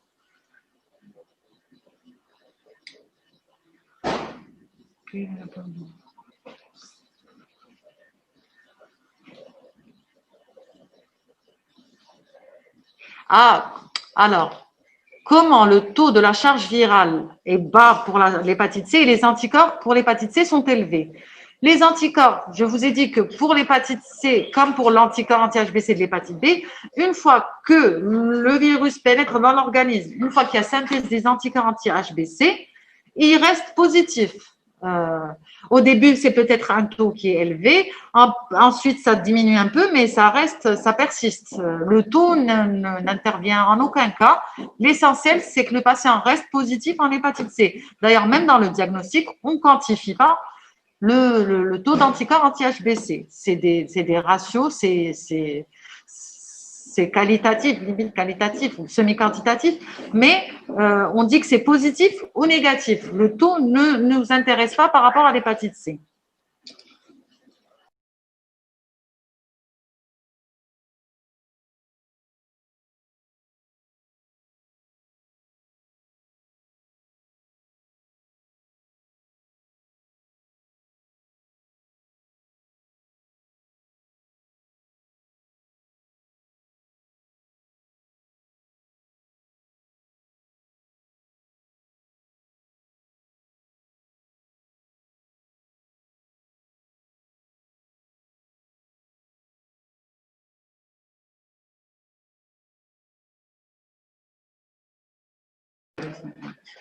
Alors, vu le manque de la charge virale dans les centres de transfusion et la non-disponibilité des anticorps anti-HBC, seulement antigène HBS, quelle est la conduite à tenir? On espère que prochainement, l'anticorps anti-HBC fera partie des paramètres à rechercher dans le cadre du don de sang.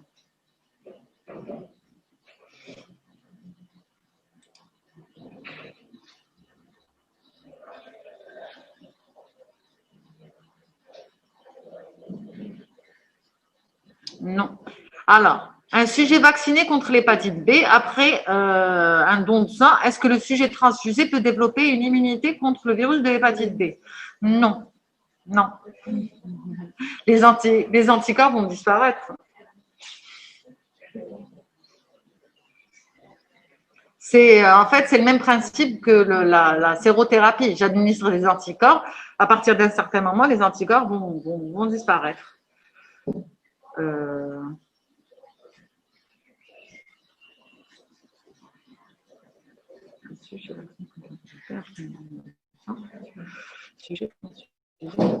Par contre, dans la transfusion, il faut faire attention à ne pas faire des sérologies juste après la transfusion. Parce que là, si une personne est transfusée avec du sang qui est hépatite B, je peux retrouver la sérologie ou qui possède des anticorps, par exemple. Si un patient est transfusé avec du sang d'un sujet qui est vacciné, si le sujet transfusé fait une sérologie juste après, je peux retrouver des anticorps qui ne sont pas les siens.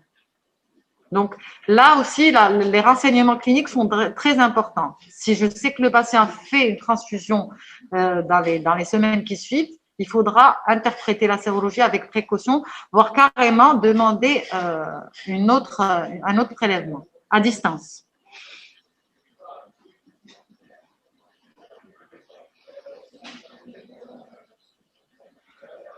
S'il vous plaît, la valeur pour dire que la sérologie est positive. Là, ça dépend des techniques. Chaque technique a son seuil à partir duquel je dis que c'est positif ou négatif. On verra ça plus tard dans le diagnostic.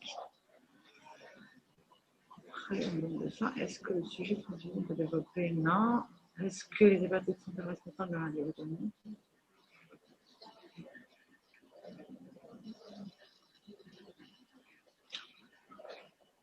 Comment peut-on savoir qu'on a répondu au vaccin? Il suffit de faire un titrage. et rechercher les anticorps anti-HBS. Si je retrouve un taux supérieur à 10 milliunités par ml, ça veut dire que je suis vaccinée. Sinon, non, il faudra refaire le schéma vaccinal.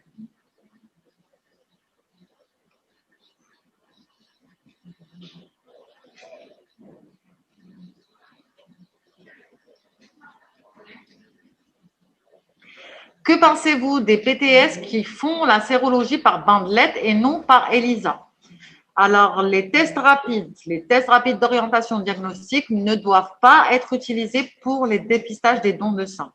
Ce sont des techniques qui manquent de sensibilité et ne doivent pas être utilisées dans le cadre du dépistage des donneurs de sang. On va en parler dans le diagnostic aussi.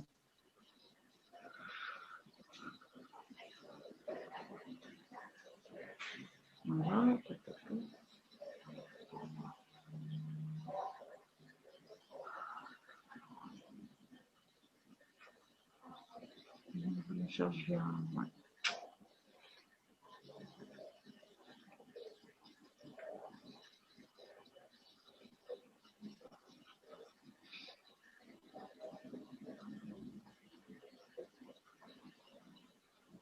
Dans une technique ELISA, peut-on détecter la phase de l'HBS? Pour les donneurs de sang récemment atteints d'une infection virale et les résultats négatifs. Là, je vous ai dit que c'était l'interrogatoire. On ne peut pas détecter quand c'est vraiment récent. Malheureusement, les techniques les plus sensibles ne pourront pas détecter, à moins de faire une charge virale. Et là encore, c'est 1 semaine pour l'hépatite C. Là, c'est vraiment l'interrogatoire du donneur.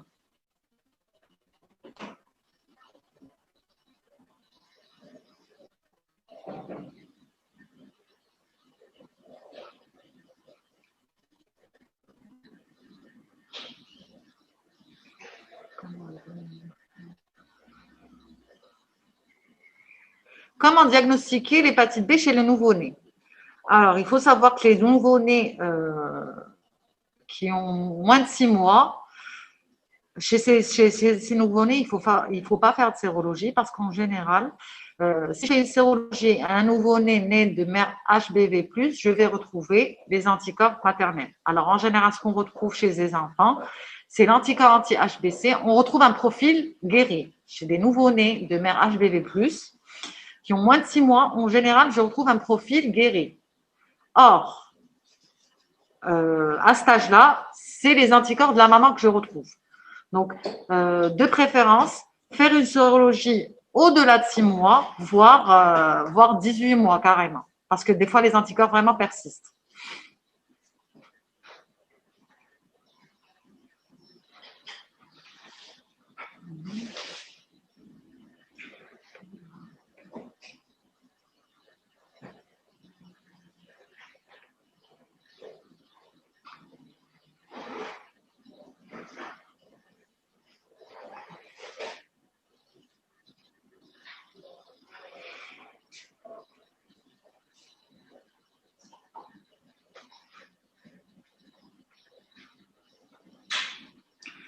Pouvez-vous nous dire si les tests rapides par bandelette assurent la qualification microbiologique du don de sang? Non. Surtout pour ce qui est antigène HBS. Surtout pour ce qui est antigène HBS. Non.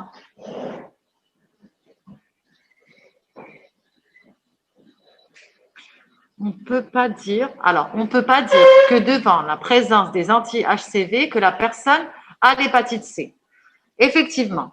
Mais bon, dans le cadre du dépistage, si je retrouve des anticorps anti-hépatite C, je l'écarte du don. Par contre, effectivement, sur la base de la sérologie hépatite C, je ne peux pas dire que le patient fait une hépatite actuellement. Par contre, la sérologie hépatite C, elle me permet de dire que cette personne a été en contact avec le virus de l'hépatite C. Maintenant, cette personne peut être guérie, c'est-à-dire qu'elle a fait l'infection C et que les anticorps persistent, ou elle est en train de faire actuellement une hépatite C. Ce qui va me permettre de distinguer, c'est la charge virale.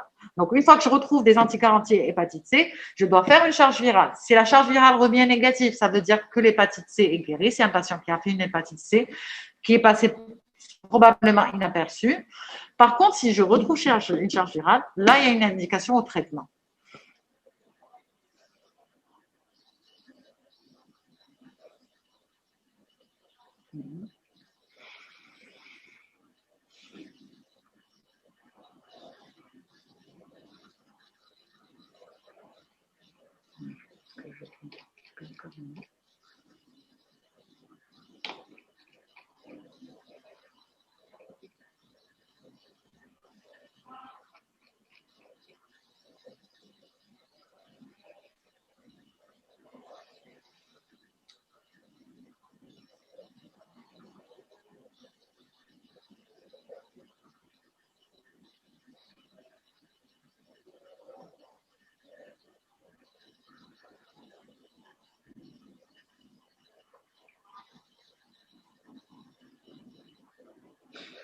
Est-ce que la recherche d'antigènes HBS est insuffisante au niveau des centres de transfusion? Oui.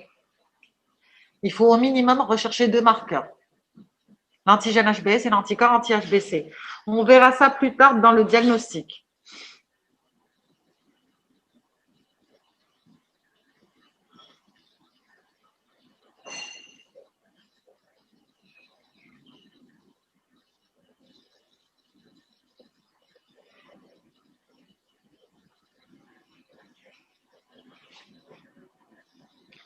Personne guérie ne peut pas.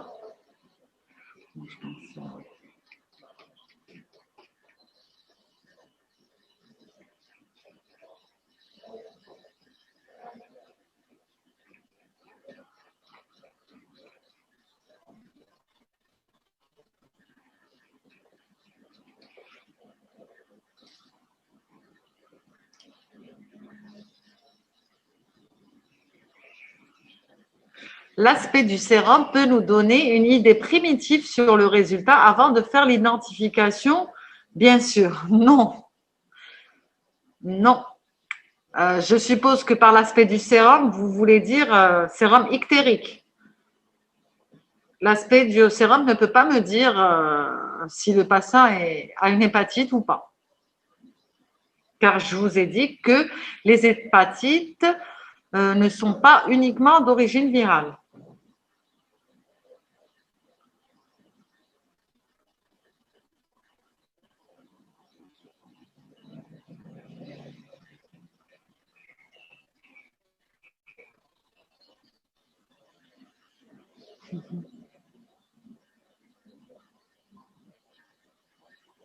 On est à la sérologie ELISA HCV négatif, lecture ELISA est positive par l'œil nu.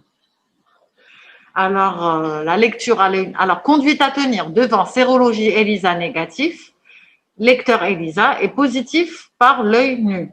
Virement de couleur, densité optique. Alors là, la lecture à l'œil nu, il faut oublier. On verra ça dans le diagnostic, mais pour la lecture, il faut suivre ce que dit le kit que vous utilisez, le protocole. Une fois que j'ai validé mes témoins, je lis par spectrophotomètre, pas l'œil nu, et je remets mon résultat. Si ça rentre dans le contrôle qualité, je remets mes résultats. Alors, quelle est la relation si une personne est vaccinée en même temps? Alors, quelle est la relation entre l'hépatite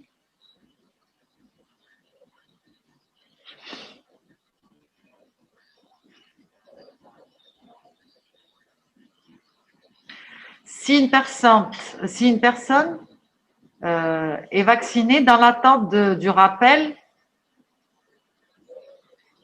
Alors, par rapport, est-ce qu'une personne qui a eu une première dose, est-ce qu'elle risque d'être contaminée par le virus? Là, ça dépend. Il y a des personnes qui répondent au bout de la première dose, mais d'autres, non. Pour d'autres personnes, il faudra attendre la deuxième, voire la troisième dose. Donc, s'il répond au bout de la première dose, oui, non, il ne risque pas d'avoir l'hépatite. Par contre, s'il ne répond pas, oui.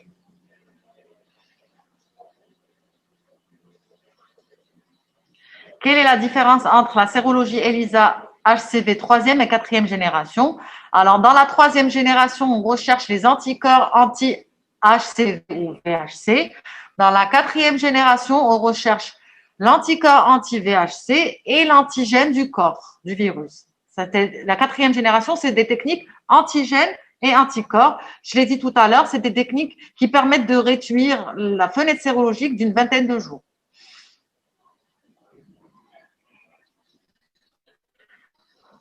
Est-ce que... Voilà,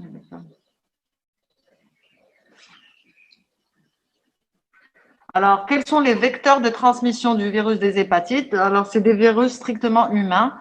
L'hépatite E est une zoonose, mais pour l'hépatite B et C, A, non, c'est des virus strictement humains. Non.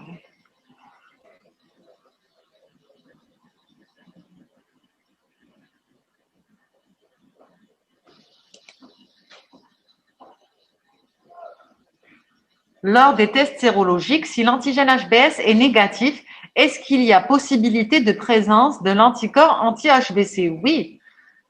Lors des tests sérologiques, si l'antigène HBS est négatif, est-ce qu'il y a possibilité de présence d'anticorps anti-HBC? Oui. C'est soit une personne qui est guérie, donc ce cas-là, elle aura l'anticorps anti-HBC et l'anticorps anti-HBS. Si c'est une personne qui fait une hépatite occulte, elle n'aura que l'anticorps anti-HBC.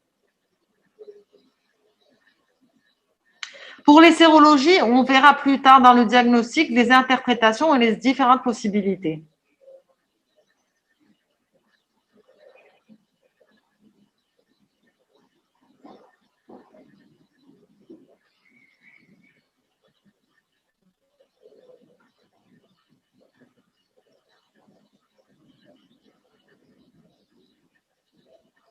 S'il vous plaît, alors, on a la question.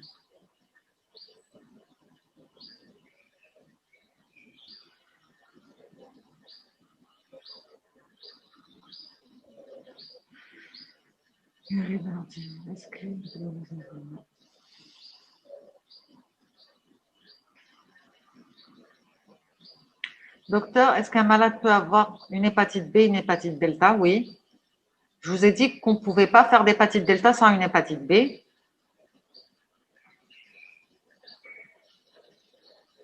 Pourquoi chez certaines personnes, il n'y a pas de réponse contre l'hépatite B? Ça dépend. Il y a des facteurs de risque qui font que la personne ne répond pas. Je vous ai dit tout à l'heure que c'était l'âge. Avec l'âge, on peut ne pas répondre au vaccin. Le sexe masculin, le tabagisme, l'obésité. Et il y a, je vous ai dit tout à l'heure, des groupes, des personnes qui ont un groupe HLA, c'est-à-dire que génétiquement, ces personnes ne vont pas répondre contre le vaccin de l'hépatite B.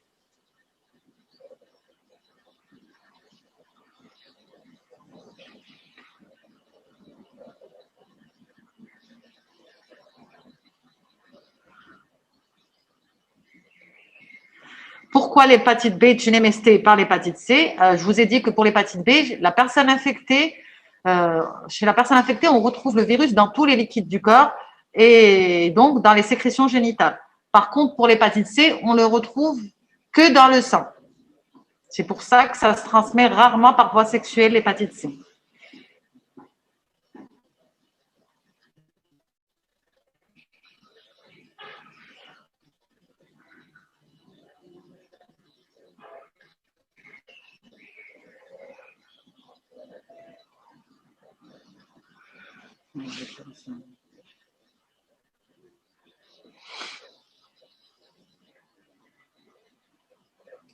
On est censé reprendre à quelle heure?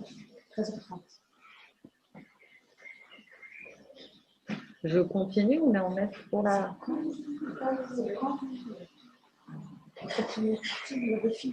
Ouais.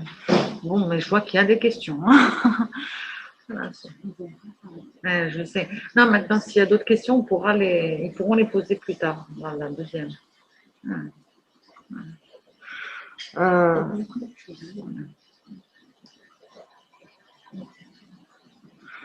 Alors, je dis, docteur, je pense que si on continuera la partie de diagnostic, plusieurs questions vont être éclairées, effectivement.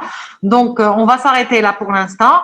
Vers 13h30, on va faire une petite partie. Ça va être vraiment puisque je suppose que la plupart connaissent les principes de tout ce qui est ELISA et chimie luminescence.